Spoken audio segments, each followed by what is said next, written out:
Welcome to Keep the Podcast Alive, the only podcast dedicated to Stereophonics. Just before I jump into the next episode, guys, I just want to kindly ask if you could subscribe to our YouTube channel, like and share all our social media posts on Facebook and Twitter. I just want to get these incredible stories out to every Stereophonics fan that I can. But for now, let's get into the next episode.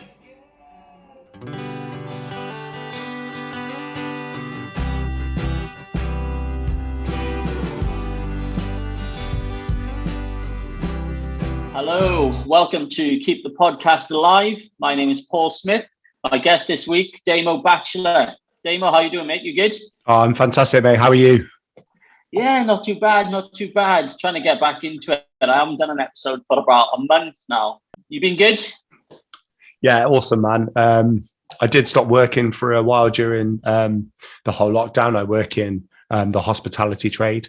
And I'm also a DJ by trade as well. So all of my day job kind of stopped. And I guess that's how I kind of came on to, as I'm sure you mentioned, I do my own podcast, and that's why I got in touch with you, because I was really keen to kind of reach out to you and talk to you about getting on your podcast. So I'm really grateful that you've invited me on. Oh, no problem at all, mate. I'm keen to speak to another podcaster, to be honest, because I want to kind of see how it works, because I feel myself as a bit of a novice. I as I said in the before we start the recording, I'm crap with technology, so I don't know how the hell I've managed to do some episodes of a podcast and kind of create my own podcast, but here we are. I guess it's one of those things, I don't know about you, but I got so bored during lockdown. I was still working from home and stuff, but I was like, I just need something to do. After working the nights, we can't go out. Yeah. And as much as I'd love to say I even took the government up on the option of going for one exercise a day, nah. I was just like, nah, you're all right. I'll stay in. Yeah, definitely. But I was like, I got to the point where I was like, I just need something to do. Mm-hmm. And this was towards the end of the lockdown, I guess. So I guess if I'd done it at the start, I probably would have had a lot more people queuing to come on just to speak to someone from the outside. Yeah, sure. Definitely. But yeah, like I said, the podcast that I do has worked really well. We did it from December. And like yourself, total novice, had to learn how to, it might sound crazy. People listen to podcasts. It's one of the best things to listen to. And it sounds crazy, but like to learn and understand how to actually upload a podcast to Spotify and Apple Music and all those other platforms, it was really alien to me, and to be able to do that and just to chat to people it's been a really cool sort of thing to do, especially for the last few months. Yeah, no, I really enjoyed it, to be honest. I've spoken to some really interesting people as well, musicians, podcasters like yourself. Simon from my second episode was, really in with the band. He was part of the band, and he worked with the band for, God knows how long, years and years and years. So I've met some really interesting people, and it was interesting to speak to some of the other guys, about kind of their experience and them finding the band, some right at the start, like myself, some kind of, later on when, I think Dakota came around and the group kind of, I guess, exploded. Yeah. A whole new generation of fans at that point. So tell me about yourself and your experience. At what stage of the Stereophonics timeline did you discover the band? So I guess I'm pretty fortunate that I'm old. I'm 39 years old. So my music interest dates back to kind of the mid 90s when I was in school, in sixth form, and me and my friends were kind of jumped on the whole Britpop scene with Oasis and Blur. I just remember kind of Park Life being like my favorite song of the 90s, and then the battles with Oasis and seeing Oasis live, and just absolutely like what a time to be around the British music scene. And then, I guess as I got into sixth form, me and my friends kind of jumped on the whole new metal bandwagon and pop punk, which was kind of taking over the UK TV. So we had MTV and UK Play, and Blink-182 were all over it, Sum 41, The Offspring, Limp Bizkit, Linkin Park.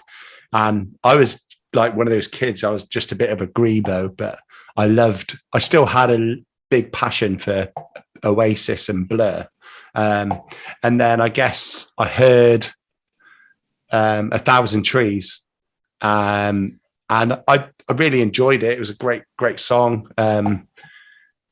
And I got to sixth form and then heard Pick Apart That's New, and it pretty much changed everything for me. Then went back, obviously, and revisited everything on Word Gets Around. But I think Pick Apart That's New was my kind of my big introduction to the band, the song that made me sit up and go, wow, that's huge. Yeah, so I guess not too long after kind of Words Get, only a couple of years, I think, Performance of Cocktails. Yeah. 99 maybe. 99 when I was in sixth form. I had heard the singles off of Word Gets Around. So I was aware of the band, but I wasn't as aware as I was when it got to Performance and Cocktails coming out and realizing actually this band are probably my favorite band now. Mm-hmm. Yeah, I remember, the channels that you just mentioned, I think Sky Digital had just kind of launched, and all these new channels like The Box, the interactive music channels, where you phone up, pay £1,000 a minute and press 3 numbers for the song that you want to request.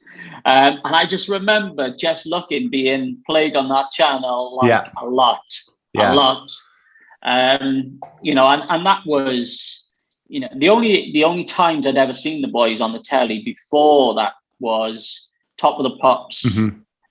They'd done Traffic, I think, on the Streets of Commandment on Top of the Pops. I remember that being in the newspaper, the Aberdare Leader, being I think it might have been front page of the Aberdare Leader. And then they did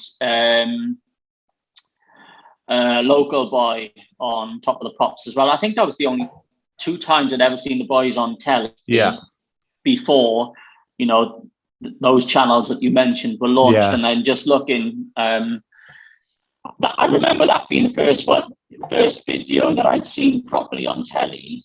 And then after that quickly followed, all the other ones, Mr. Writer was played a lot, which was, I enjoyed that video. It's different, with them all dressed up as clowns. It was massively so. I really, like you, I think I'd have guessed have mentioned it, especially like with the American influence and Performance and Cocktails is kind of like it goes away from like sing-along small like indie hits into big kind of like Performance and Cocktails was already their songs built for arenas before they were playing arenas. They kind of seemed to know where they were going with that. So, but yeah, the UK Play channel, especially for me, and like you mentioned, The Box, like me and my brother had Virgin in my dad's house, and UK Play was a really interesting channel because it kind of didn't play any pop music, but it was like Limp Bizkit, Placebo, Oasis, Travis, Maddox, all those bands. Probably Limp Bizkit not so much because they were kind of a metal band, but it was a really good introduction into the UK scene, and like Coldplay eventually, Snow Patrol. But yeah, definitely like those Stereophonics songs made me think actually, they're my favorite band. Oh, absolutely. I remember, I'll always remember being my next door neighbour. We would go mitching off school, and we would go to his house after his mum had left for work. and we'd watch the box all day, and we would, request probably hundreds of times, all these music videos of Phonics a lot. But like you just mentioned, the music that was around at that time, your Sum 41 was like a big one, those type of things. And God knows how much we would have cost his mother in a telephone bill, but he never mentioned it to me. But we must have cost it bloody hundreds of pounds, bless her. But yeah, I get what you're saying. They were, I guess, like you said, they were singing songs made for arenas before they were that big kind of thing. So I guess definitely. They were big before their time, if that makes sense. I think definitely big before their time, and the way, the songwriting, the production, the way they were quite happy to, and like we mentioned, Oasis and Blur, Stereophonics were really quick to kind of introduce like other musicians into the band, and keyboard players and other guitar players, just to kind of make the sound bigger. And they weren't afraid to go, after word gets around, everything after that is aimed at playing the biggest shows in the world, because I guess that's just what they wanted to do. And yeah. I like, after, Performance of Cocktails, when Just Enough came out, and I was like, this sounds like a completely different band. Yeah, massively so. But I also love that album. That album is up there as one of my favorites of all time, because whenever I hear any song from that album, it just takes me back to probably the same time as you were in sixth form, just after, I think 2001, I think it came out, and I would have been 17. Yeah. So I'm a year younger than yourself, so I'd have been 17, and I'm just, starting to go out and stuff, and go clubbing, and I'm like, that's my go-to album in my, when I'm getting ready to go out. Yeah.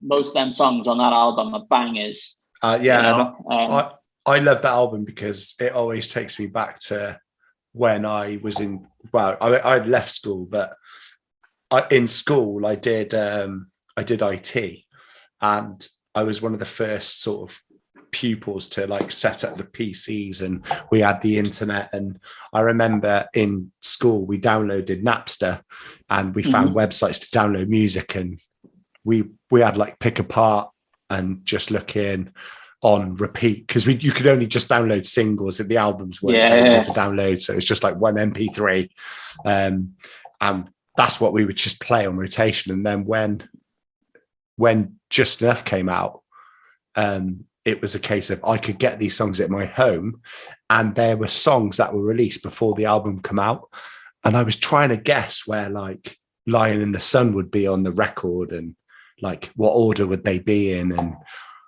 I think I downloaded Vegas 2 times, and I was like, that's got to be the intro. That's got to be the first track. And then the album comes out. It's like, yes. It was, wasn't it? Yeah. And I said to my mates, I was like, this is a banger. You got to hear this. This is like the new sort of Stereophonics and the new what they're doing. And yeah, just trying to guess where those songs would be on the record, and downloading them all as singles and trying to put them into order like a month before the album come out. It's a bit naughty, but I was always going to buy the record anyway. Oh, absolutely. You have to. But yeah, I was the same. Again, I wasn't very techie, so I would always get my little brother to do it for me. Give him a list of songs, and can you put these onto a CD for me? However you do it. But Just Enough was my, and sometimes still is, if I'm getting ready to go for, a rare occasion when I'm going out with my mates, I'm getting ready, that's on. And at the time I used to live with my my grandma, bless her, and I would have this up full blast. I feel sorry for her because, I'd have all my mates round up in my room, and this would be on fucking full blast. And, she's downstairs trying to watch bloody Bergerac or whatever. And I'd hear her banging the ceiling with her walking stick, turn that fucking song off. bless her. But no, it takes me back to a good time. Yeah, definitely. And also, I guess kind of moving on, it was the first time I went to see the band play their huge show in Cardiff. The Have a Nice Day show, or the Day at the Races, or whatever it was. And me and my friends had been to so many gigs, but we'd never seen the Phonics before. And they announced the Day at the Races shows, and we bought tickets for Chepstow. And Chepstow, wasn't it? Yeah. I was like, can we go to I've never been to a festival, and just the thought of like, camping and getting everything you need. And then obviously the rain hit and they had to move it, and they moved it to the biggest stadium in the UK. And I was like, this is weird.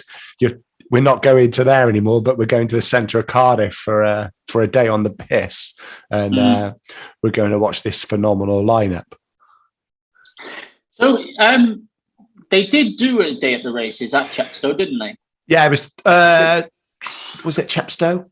I thought they did. I'm not sure. I'm only asking because when we were moving out of our last house about a month or so ago, and I packed all my DVDs, and I found a DVD called Day at the Races. Yeah. So they must have done one somewhere. So the Day of the Races show, the DVD is actually the Millennium Stadium show. Right, okay. And I'm pretty sure they did another race course somewhere, because there were two gigs, and I thought there were two race courses they were going to play, and Chepstow was one. But I mean, somebody's probably going to be on the Stereophonics Facebook fan page just correcting us if we're wrong. Oh, absolutely. But I'm sure that I bought tickets for Chepstow and it got moved to Cardiff to the Millennium. You might be right, to be honest, mate. I think I must have bought that DVD. Well, it would have been very early because Stuart was in the band at that time anyway. I probably haven't watched that for about bloody 15 years or so. Yeah, that's one I kind of need to revisit. Yeah. Well, there was a lady on the Facebook page giving away some VHSs the other day. And I was like, yes, I'll have them. I don't even have a VHS, but when I move into, I've said on another episode, when I move into my new house in a couple of weeks, I'm going to convert the garage into a bar/podcast room, and I'm just going to have them on display in the background rather than bloody blank wall like that. So so there's always. You find some gems in those pages, people selling stuff.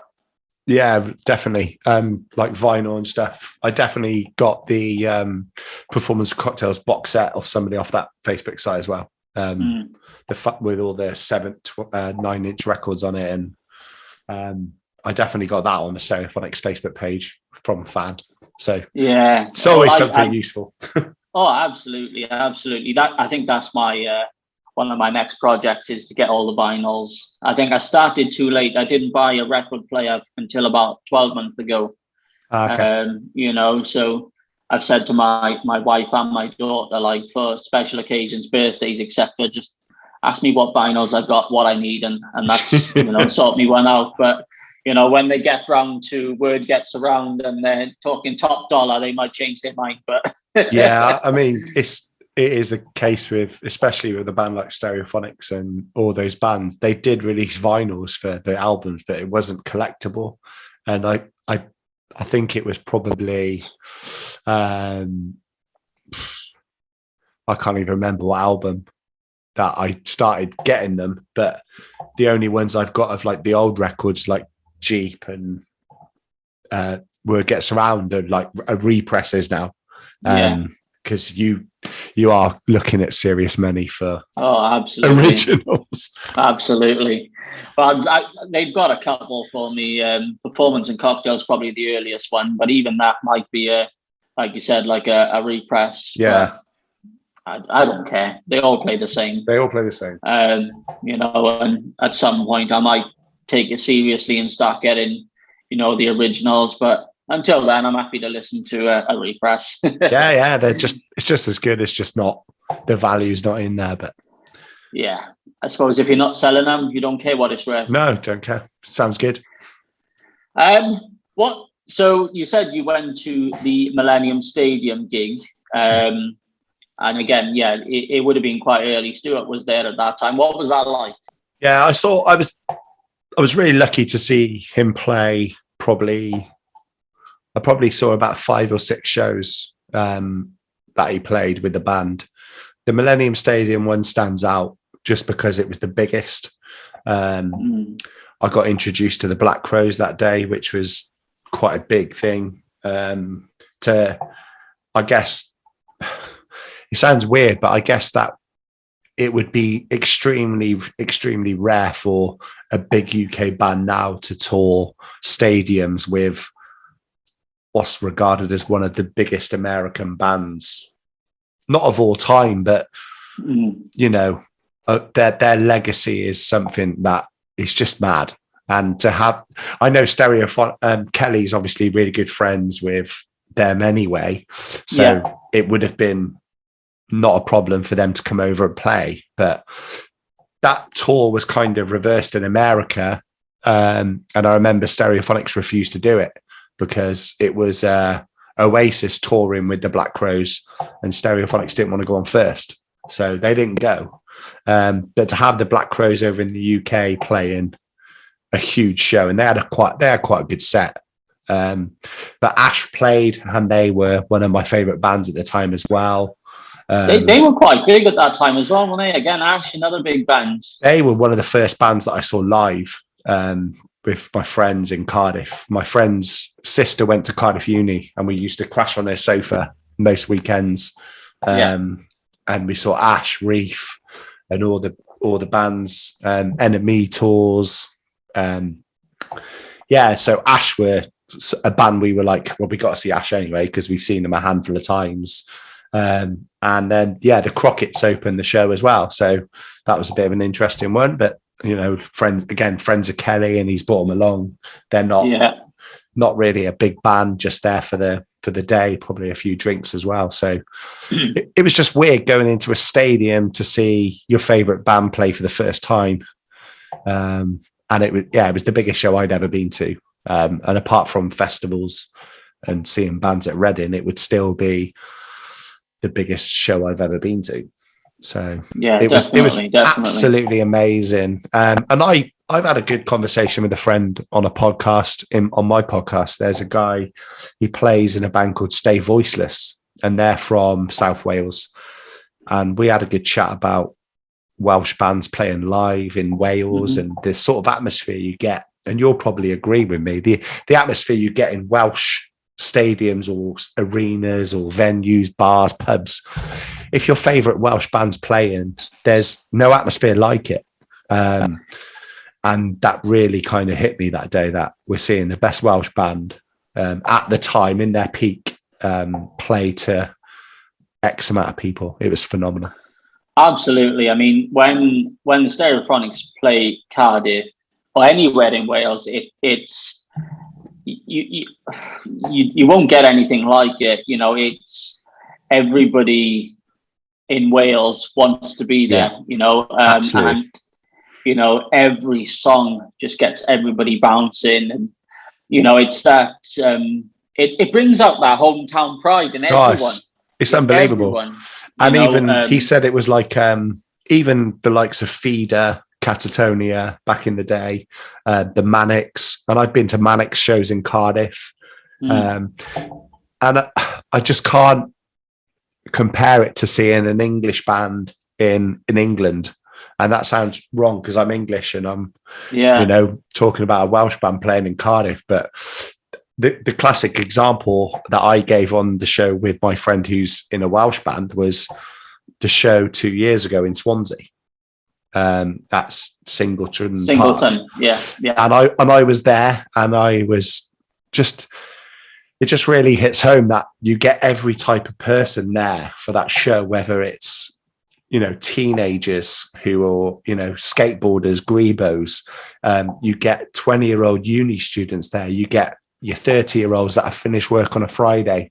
you get older people that dress up and they wear shoes and a shirt and trousers and they dress nice. and the women wear dresses and they make an absolute massive deal of it. And it's fascinating to me because I'm still there as like, well, I wear my t-shirt and my jeans and I'm there as a 40-year-old guy that just wants to jump along with him. And it is amazing to see all. And like you said, it's a pride. It's a thing that they just, well, you just can't experience it anywhere else.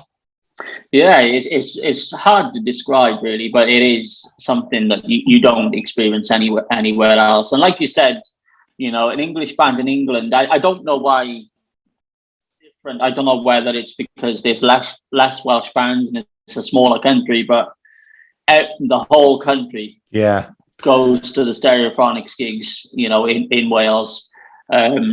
You know, Cardiff City Stadium, Keep the Village Alive tour was incredible. And I didn't go to Singleton. I was on my honeymoon at the time, but that would have been the same, you know.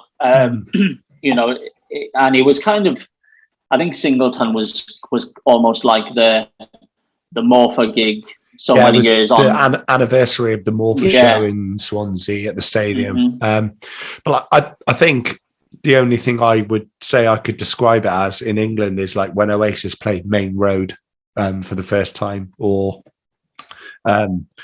Travis played Tea in the Park, or Biffy Clyro played Tea in the Park, the big Scottish festival. And maybe like the Arctic Monkeys when they played Sheffield Arena or somewhere in Sheffield. But it's not the whole country. It's not like everyone in London travels up to Sheffield because it's a big show. But people in England, certainly myself, I'm just over the border. I'm not too far. So Cardiff to see the Stereophonics or the Manics or Feeder is better for me than going to Birmingham or Bristol to see those bands. I would much rather go and experience it with the people that have that much passion about it. Oh, absolutely. Have you ever crossed paths with any of the boys? I haven't. I don't know. It's a bit strange. Because I do a lot of DJing. I've done Reading Festival and Download, and I work for a company called Headphone Disco, and I used to work for a company called Propaganda who do like club nights, and we had celebrity guests there, and I would rather just kind of keep it a bit of a mystery, because I don't know whether it's because I wouldn't know what to say, or whether I just don't want to meet my heroes. They do say that. I've not ever come across anybody that I was absolutely overwhelmed by. I've met some really big people, but I think there are only sort of 3 or 4 bands where I don't think I'd want to meet any of them. Fair enough. Yeah, I think that would, that would be the case for myself. I'm from Aberdeen. If I went into a pub and Kelly was sitting there, I genuinely wouldn't know what I would say. I mean, part of me thinks I would just freeze and be like, I'm not going to speak to him. And then half of me thinks I'd be like, yes, Kel, do you want a pint? I just don't know. I know. One of my other musical heroes is there's a band called Deftones, a big metal band from the 90s, 2000s. They're still going. They're still super influential. And me and my friend went to see them in Birmingham, and because we worked for Propaganda, we managed to get into the venue whilst they were sound checking.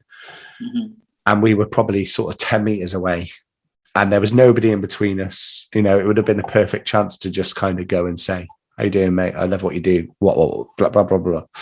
And I didn't because I just don't. I don't know. I'm quite happy with the mystery, but like you said, I think Kelly comes across as quite a bit more easygoing than as if you were to meet sort of Liam or Noel Gallagher or Damon Albarn, or I think we've heard stories about him and we go and see him live and he's a storyteller, and I think it would be a lot easier to go and say hello to him. But because he is Kelly Jones, and that's, you know, I like you said, I don't know if I could. Yeah, I think, well, you know, I think he is a very down to earth guy, and I like, you know, I'll guarantee if he sat, you know, when he's in Aberdeen, he sat in a pub, he isn't Kelly Jones from, you know, the Stereophonics. He is, you know, I'm Kelly. I live Glenhammond Road. I'm having a pint. You know, I'm having a pint. In the, you know, in the bunkie or whatever he would be. But you know, I think that's how he would be. I think that's him as a person. Yeah. You know, and I know, you know, in his documentary, he said, you know, he was going through a shit time, and he'd had an operation on his throat, and someone approached him. I think he was out shopping, and he just wanted to tell them to fuck off. Yeah. You know, he wasn't able to speak to people, you know, and so, you know, I some people would see that as rude or whatever, but you know, he was he was told by the doctor to rest his voice. He doesn't want to have a conversation, you know, and that's fair enough. Yeah. But you know, that's not the type of person he is usually. Yeah, I totally agree there. And I've met a singer in a band. There's an American band called the Eagles of Death Metal, and they play the drummer's in Queens of the Stone Age. And we were backstage at Download, and my friend was like, "Come on, let's just go and say hello." So we went and said hello, and he ran round with us for the whole of the backstage. He ran round with us trying to find a pen, just so he could like sign something for us. Just because he was so pissed off with talking to the press all day. Yeah. We actually just went over and were like, "Do you want a beer?" And he was just so delighted with it. So there are definitely like musicians out there that do want to talk to you because you're just a normal person, and you're not You're not there to kind of question them. And I kind of get that with Kelly, that he would probably be quite good. Just want to have a chat. If if the conversation was good and have a drink, as opposed to be sat there. I mean, Mr. Wright is a classic example. You wouldn't want to be sat there with a notepad asking him questions, because he probably would get pissed off with that. Exactly.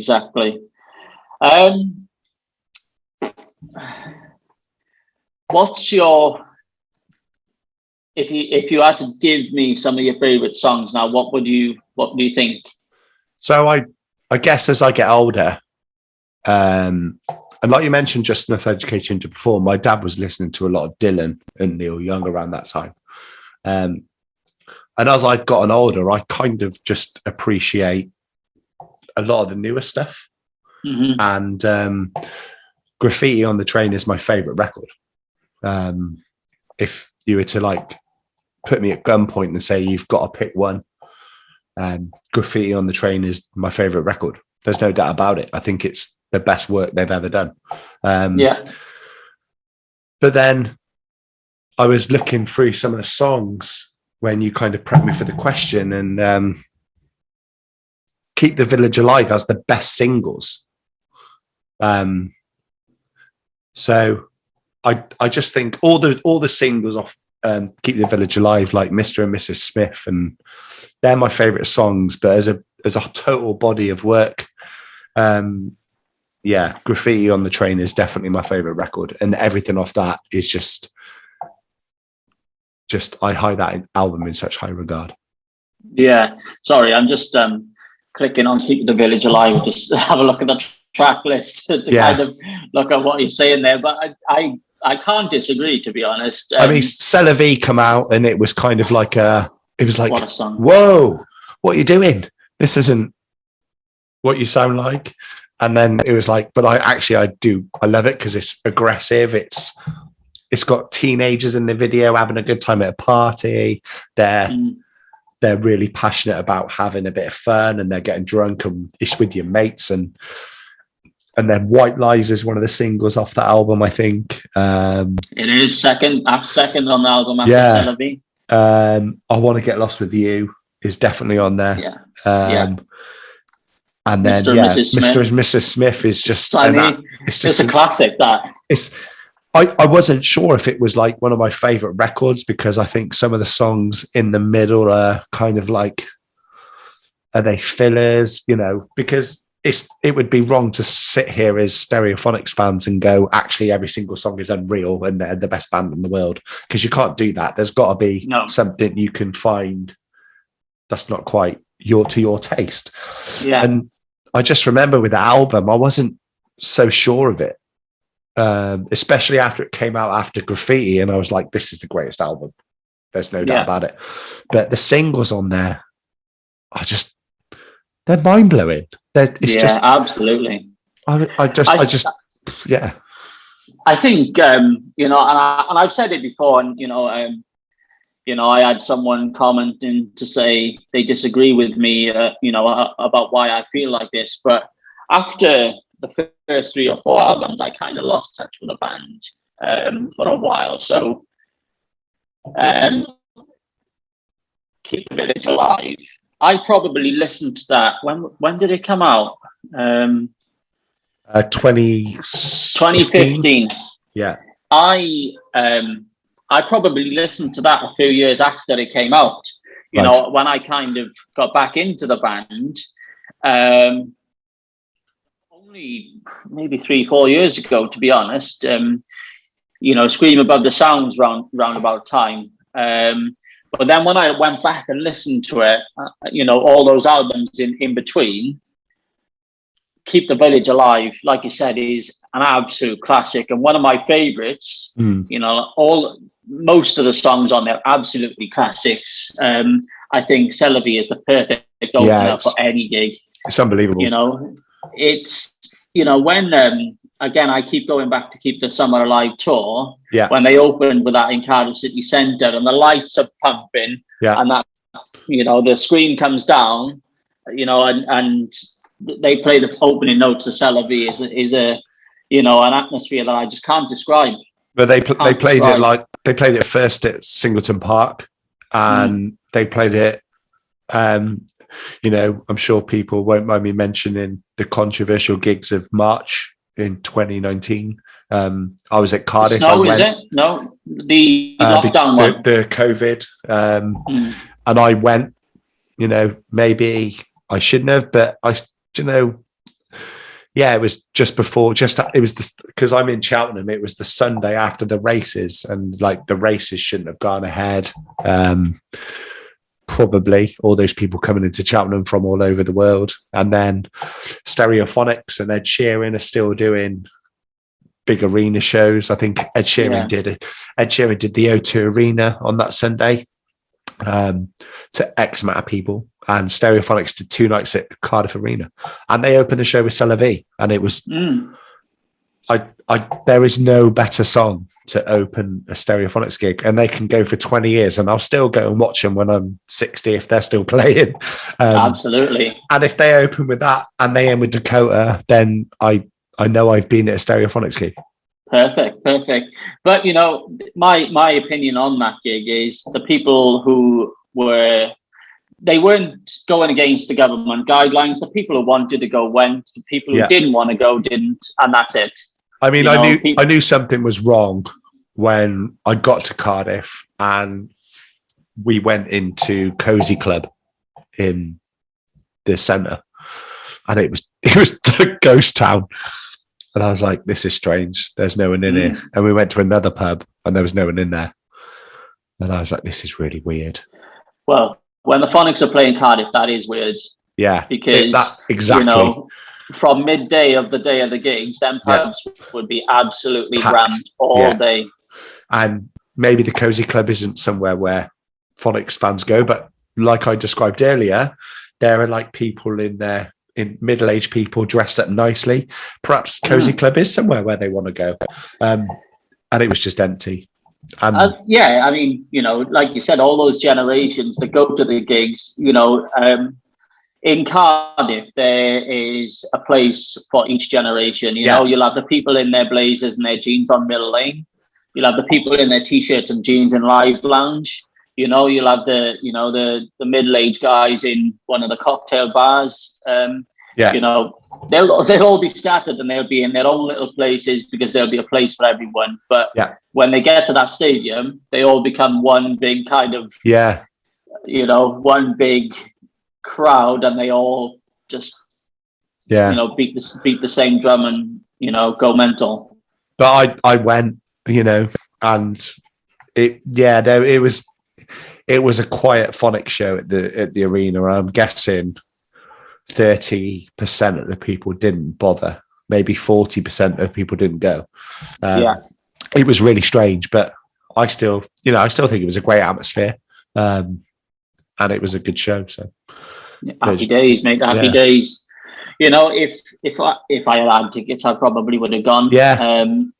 It's one of those things. I mean, everybody was kind of told to follow the government guidelines, and if the gig was still going ahead and you were allowed to go, then you can't hold it against anybody who wanted to go and went.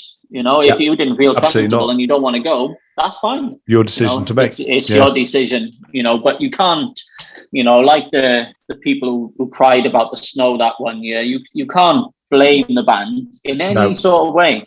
No. Can you imagine if they called that off? You would have had all them snow people crying again.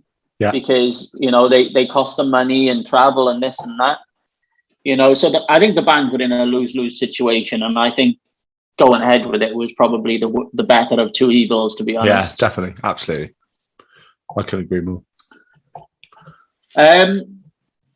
Hopefully, fingers crossed for a tour being announced soon. I know Kelly mentioned it on his Instagram a little while back, something towards the end of the year, October maybe. Yeah, I mean, new album. A new album probably next year, I'm guessing. I think it'll be something anniversary of Word Gets Around or something. Is it 25 years? Yeah, hopefully some shows next summer again outdoors. I think that's what we're all craving, isn't it? We want. I mean, they've already played live. They were one of the first big bands back out on it, and they've Scarbados. I mean, Scarborough's a little bit far for me, and I know tickets were pretty difficult to get a hold of, but I'm excited that gigs are back, and I'm sure the band, they're kind of trying to get some new material together to get out on the road again, because they are there's a lot of bands, and talking to loads of friends, there's a lot of bands that have released albums in the last 18 months that have not toured it, but at least I kind of guess the Stereophonics managed to get an album cycle in and a tour in for Kind, and they toured it, and it's out there, and people have seen them live playing it. So I guess the next natural step is maybe some shows in the winter, and then another album cycle next summer. Absolutely, definitely. And I think in a way they were kind of lucky towards, like you said, when with Kind, they did have a chance to play some of that, where some other bands probably haven't, and I've heard some people talking about gigging, venues are going to be booked up now because people have got a little backlog of cancelled gigs and this and that, that they need to rearrange, I guess. Venues are going to be chock-a-block, I guess. Yeah, I'm just maybe some festivals next year. They kind of do their own thing in the summer, and then there might be one or two festivals. But I don't know. Festivals is always a weird one with Stereophonics, because I guess some of the main bookers don't see them as headliners anymore, because they're obviously an older generation, and Arctic Monkeys and all those other bands are coming through, but I think they're still kind of Glastonbury headliner worthy. And I guess to touch on that, another gig I saw was the one at Bristol Academy. This is going back again, and I'm sorry to sidetrack on this story, but back before Facebook and all those, they had a website, and it was just, you had to go on the website and sign up to mailing lists. And I'll never forget getting an email as an invite to their show the night before they headlined Glastonbury, and they played the Bristol O2 Academy to 600 people. And I was lucky enough to be there, and that was I think that was probably the last gig I saw Stuart play. So that's just a little memory there. Do you know what? I think, that's something that I'm going to do. If, when they come to Cardiff, hopefully towards the end of this year, the night before they play Cardiff, I'm just going to town because, they usually end up in one of the bars doing a little gig like that. So, Yeah. I always kind of find out about it a little too late, and I'm like, but this year I'm going to make sure I'm out. Yeah. Wherever they end up, I'm going. I mean, it's a bit easier with social media now to find out where bands are playing, and they might do some small shows, which would be amazing. And I'm very lucky to have seen them play in such. I don't know if you've been to Bristol Academy. It's of the O2 Academies. Sure. It's a very small one compared to like Birmingham and Brixton. It's a small venue. And all the big bands kind of do the circuit in the UK, and Bristol Academy is always a venue that bands play. So it's another venue I always try and catch bands at, because they're going to play Brixton, which is huge. But if they're playing Bristol, you're going to see that band in an absolutely really cool, intimate venue. So to see that was on the Jeep tour as well. So that was kind of like a big deal to see them in there before they headlined Glastonbury. Absolutely. Good times. Yeah, you talked about Keep the Village Alive sort of being your, the singles from there being absolute classics and stuff. Is that your favorite album? No, like I said, Graffiti on the Train is my favorite record. It was kind of the comeback record. It's the longest gap they've had between albums, I think, is between Keep Calm and Carry On and Graffiti on the Train. Yeah.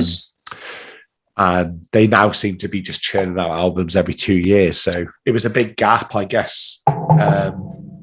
Keep Calm and Carry On wasn't critically well received at all. And there are no like massive standout singles on there. It was kind of a strange record, which I still really enjoy. I'm not going to say I dislike it, because it's still an album you can go and enjoy. But it was also off the back of the Language Sex album, which had Dakota on it, which was like their biggest single. And I guess it was a weird time to be. And again, I'm just kind of thinking out loud. I guess it was a weird time for that band to go, we've got a number one single. We're playing the biggest shows in the world. Everyone's aware of who we are finally, because we've got a commercial success.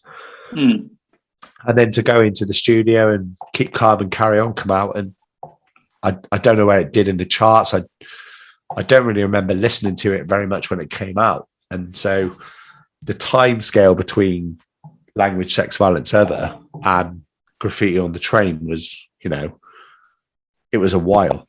And like you said, you lost touch with the band a little bit, like you said, but I think it's an 8-year gap between those two records with Keep Calm and Carry On in the middle. And I guess kind of the same for myself. It wasn't until Graffiti came out and the single started coming out for that, like Violins and Tambourines, and I kind of was like, whoa, they're back. Do you know what I mean? Yeah, to be honest with you, you are right. I did lose touch with them for a little bit, and Keep Calm and Carry On, I cannot remember even knowing about that album. I was always, even though I kind of, wasn't rushing out to buy their albums, and I wasn't listening to them like every day, like I was, previous, up until sort of, Jeep and You Gotta Go there. But, I was still kind of, listening to them little bits. Definitely listen to Language, Sex. Obviously, Dakota kind of put that on my radar. But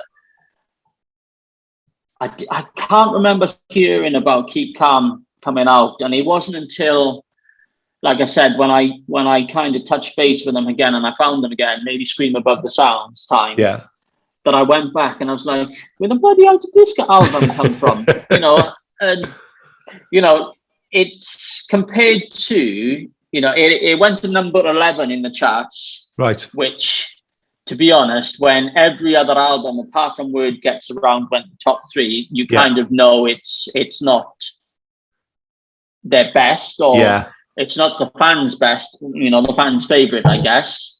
The Graffiti kind of hit different. Like, it came out and they played at the road from my house. They played the Cheltenham Racecourse, a gig at the Centaur, which is like a function room at the racecourse, but it holds like 2,000 people. And they did a couple of warm-up shows. It was about 4 warm-up shows before an arena tour, and Cheltenham was one of them. And we got tickets, and it was just so good to see the band. Like, I guess I hadn't seen them for like 6-7 years live, which was weird for me because I went to see them on all the tours before that. Paul the Pin especially was like one of my favorite records, and I saw them on that tour. So yeah, there was a long gap between seeing them, and then when Graffiti finally came out, I just instantly fell back in love with what they were doing and the songs on that album. Like, it's a favorite of mine just because of how it got me back into that band. But yeah, the success of Keep Calm and Carry On was obviously probably disappointing. So there was naturally going to be a gap before the next record, like what would come out next. Yeah, and maybe that's kind of what it was, because, they were, and they always have done, sling an album out every 2 years. They waited 4 years for the next one. And maybe that's what it was. Cal went kind of get his head down and start, back to basics, if you like, start writing, his storytelling again, which would have been Graffiti on the Train, a great story, and, back to what he does best, I guess. Yeah. But, Keep Calm, Carry On, looking at the track list, if I pick, none of those songs are ones that I go, in when I'm making tea or whatever, Alexa, play this song. None of those are my go-to. It's one of those ones, they're all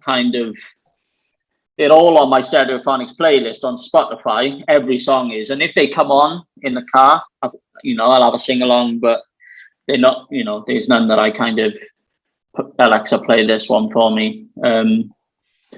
So, and I don't know why that is, to be honest. Maybe it was at a time where, I wasn't really listening to the band, because usually when I get an album, when an album comes out and I buy it, it's on repeat for a few days, and I kind of grow to love every single song, and Kind is a perfect example of that. And I have mentioned it before. When my first listen of Kind, I didn't like it.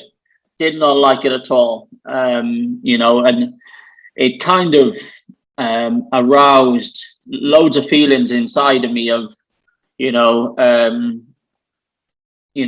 this is the end of the band. You can tell that, Cal was in a very dark place writing it, and it came across on the record, and I just thought it just doesn't sound right. Did you go to any of the solo gigs he did around that time? Which is one of my regrets. Yeah. Obviously, his new solo album, I guess, tells the story of those, and and the documentary, as to where that album came from. But now some of the songs on that record, like Don't Let the Devil Take Another Day, are some of my favorite songs. Yeah. Make Friends with the Morning. I don't know what it is about that song, but it's got a kind of a an American gospel choir thing about it, and it just gets me going, man. I don't know what it is. I just love it. Yeah, there are some big tunes on there. Like, I Just Wanted the Goods is a big tune. It's a great intro. It's like rocky, it's upbeat, it's it's like really poundy, and it gets you going, and then it just breaks into some really classic songs. And when Kelly played a couple of them live, they were good, and like the stories he tells about every song is amazing. And then they did play a couple at Singleton Park, and to see, the way that they you know, get the songs over to you live are different to on the record, and it's a great way to just fall in love with those songs as well. Absolutely. I think I've got to say my favorite probably on that album is This Life Ain't Easy. Again, it's, I don't know, it just gets something inside. It's my favorite going. song on the record too. Yeah. And I love it. But, you know, all through the album, it took me a couple of listens to get into it, but, you know, I love it. I absolutely love it. And now that I know kind of the meaning behind it, I guess, and, you know, the pain that Kelly was in writing it just makes it even more kind of meaningful, you know, I guess, to probably a lot of Stereophonics fans. Yeah, because you kind of you like. I mean, Stereo, we all love him anyway because, you know, he's written our favorite songs, and then you kind of get to feel that with him and the fact that he's put it out there, and he just, you know, you because of the tour and the you know the meaning behind the songs, and it's very open and honest. Absolutely. And I think, to be honest, I disliked this album before I even heard it, because I remember he put a little teaser out on his social media of Fly Like an Eagle. And the first lyric was thinking about quitting. And I was like, you what? You're thinking about quitting? What are you doing, man? And I was like, no, you can't. But, you know, again, the story came afterwards, you know, after the album came out, and I was like, okay, you know, it makes sense. You know, and he's always been quite honest about that time when he did think about packing it in, you know, but, you know, he seems to have got his mojo back, and I'm sure we'll have another banger, you know, end of this year, early next year, another album, a great tour. I think it'll be. Did you go on? I was just going to say, I think that a new album I might be wrong, but I just think it might be a slightly tad more aggressive again, and a bit more rocky, ready for some big shows. Maybe, I mean, which, you know, would be quite the opposite to Kind, I guess, because there is some you know, rocky tunes on there, but a lot of it is quite, you know, soft and mellow, isn't it? Yeah. But I was just going to say, I took part in this this little challenge on Twitter, Phonics Top 10. I don't know if you saw it or took part yourself, but there was a lot of big accounts. You know, they're doing these challenges about tweeting, you know, your top 10 Phonics songs of all time. They did it for Oasis, they did it for other bands, and I'm just trying to log into my Twitter to go through mine. But I was just wondering if you did. I'd be interested to know, to be honest. Oh no, definitely. I didn't see that, but like I said, like some of the big singles are always great because you go to see the band live and then you create memories around those songs, and you know, Pick a Part That's New always stands out with me as being like the song that made me kind of just fall in love with like Bartender and The Thief, just huge songs.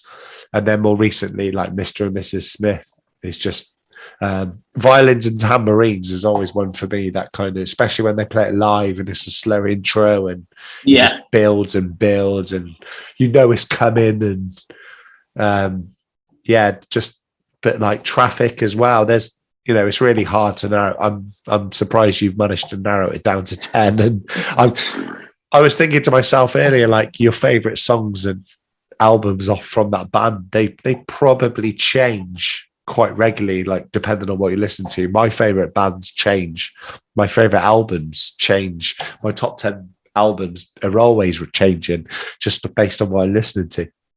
I mean, it took me hours to do, probably longer than hours, to be honest. It changed so much and I can't get onto my Twitter to get the full 10, but the top 3, and I went kind of, you know, a lot of my favorite songs mean something to me, and I went, third was Mr. and Mrs. Smith, simply because, you know, it's me and my wife kind of see it as one of our songs, you know, because we are Mr. and Mrs. Smith. You know, and, you know, we had it played at our wedding and stuff, even though the kind of lyrics in the story are not very wedding feeling. No, it doesn't match what you want it to match. No, how we thought about it, we were like, can we make it match? You know, it's impossible. You know, that story is not a wedding feel at all. But, you know, it's a great track. When we listen to it, we feel like he is singing to us, you know, under different circumstances. Yeah. You can interpret it as you want. Exactly. Celebi was number 2. Yeah, huge. Again, like I said, it's just a perfect opener, and it's the one that it gets me pumping, absolutely pumping. Just when I listen to it, whether it's at the gig or whether I'm sat in the bath, you know, and Alexa's playing, when it starts, I'm like, I'm going. That's it. And then number 1 was me and my wife's song, I Want to Get Lost With You. You know, when we go to a gig, and they play that, it's, you know, it's something that we sing to each other, and it just feels like there's no one else there, and it's just me here and Kelly singing us this song, and we just love it. We love it. So those are my top 3. Damo, we're just about running out of time, mate. Just before I let you go, tell us about your podcast. Where can we listen to it? What it's about? Yeah, so my podcast, which I said earlier, I started during lockdown, and like yourself, is called The Gatefold Gateways. It's about albums. When I get together with my friends, we talk about music. That's all we talk about. And it's literally me and my friend Joe, who was in a fairly successful UK band. We talk to our friends from around Cheltenham, Gloucestershire. Like I mentioned, we interviewed the singer of a band called Stay Voiceless, which I'd really love people to check out. They're a South Wales band, heavily influenced by the Manic Street Preachers. So really rocky, really worth a listen. But yeah, we just chat about people's influences. It's like a desert island discs kind of thing. So not necessarily your favorite album, but you know all the questions, like if you had to be in a room when a certain album was recorded, and people, when we just chat about albums, because I love a full body of work. And when you say, what's your favorite Stereophonics album? Mine's Graffiti on the Train, because as a full body of work, I think it's unmatched, but other people will disagree. But that's the great thing about having a big back catalogue. So yeah, you can find our podcast on Spotify, Apple Music. We're on Instagram, called The Gatefold Gateways, and we've just got all sorts of cool guests, and we touch on R&B, hip hop, jazz, folk, metal, pop, indie, all the genres. So if you've got an hour and you want to catch a new band, it's like recommendations for something to listen to, then it's a good place to start. Happy days, mate. It sounds like it's something for everyone there. It really is. We talk from every sort of type of music. People might think it's more indie rock based, but there's a lot of pop on there. There's guilty pleasures. There's loads of stuff. Happy days. All right, guys. We'll give Gatefold Gateways a little listen to, obviously after this podcast. But Davo, what song can we play you out to, mate? So I've just chosen this song because we're recording this the week before August Bank Holiday, and I'm heading off to a festival, and I just think Bust This Town You know, I'm finally getting out of Cheltenham, which I love, by the way. I'm finally getting out to go camping, to see bands. Manic Street Preachers are headlining on the Sunday. It's a festival called Camper Calling. And yeah, bust this town. Let's get out. Let's go somewhere. Let's have a good time. It's upbeat. It's a great vibe. Amazing. What a way to end, and great choice. And very fitting as well if you're getting out of this town for the weekend. Damo, thank you very much for your time, mate. Like I said, I'm sure we had a couple of hours more content there, and we can do this again in the next series. But for now, mate, thank you very much. Yeah, thanks very much for having me. No worries at all. This is Damo's song, Bust This Town. Cheers, buddy. Have a good weekend. Take care.